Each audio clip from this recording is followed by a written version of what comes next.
ఒక్కొక్కసారి మనకి మనుషులతో మాట్లాడేటప్పుడు ఎవరైనా ఏమంటారంటే, మీరు ఏ చర్చికి వెళ్తారు, మీ చర్చిలో ఎలా ఉంటుంది ప్రోగ్రాము, ఇలాంటి ప్రశ్నలు వేస్తున్నారంటే they want to come to the church. వాళ్ళు డైరెక్ట్గా చెప్పరు మేము యేసుప్రభుని గురించి తెలుసుకోవాలనుకుంటామని అనరు, ఎందుకంటే వాళ్ళు బిడియపడతారు.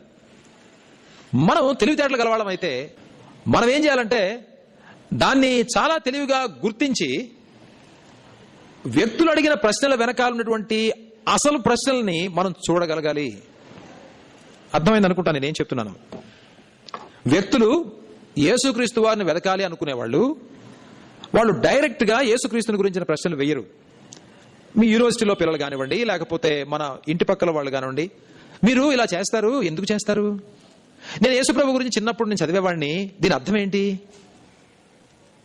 యేసుప్రభు ఇలా చేశారు కదా, దాని అర్థం ఏంటి? యేసుప్రభు మీరు నమ్ముతారా యేసుప్రభుని? ఇలాంటి మాటలు మాట్లాడేటప్పుడు దీని వెనకాల ఒక ఆత్మ దేవుని యొక్క సత్యాన్ని వెతుకుతుందేమో అని మనకు స్ఫురించాలి. మనుషులు డైరెక్ట్గా మాట్లాడరు, నేను పాపంలో ఉన్నాను, యేసు నా రక్షకుడు ఎవరు చూపిస్తారంటే అప్పుడు మనం స్టెప్ ఇన్ అయ్యి మనం రక్షకుడు ఎవరనగా అని మనం చెప్పడం జరగదు. యేసుక్రీస్తు వారు వెతుకుతున్న మనుషులు కొన్ని చిహ్నాలు మనకి చూపిస్తారు. తెలివైనటువంటి వాళ్ళైతే, సువార్తను చక్కగా ఇవ్వడానికి ప్రతి అవకాశాన్ని వాడుకోవడానికి ఇష్టపడే వాళ్ళైతే యు మస్ట్ సెన్స్ ఇట్.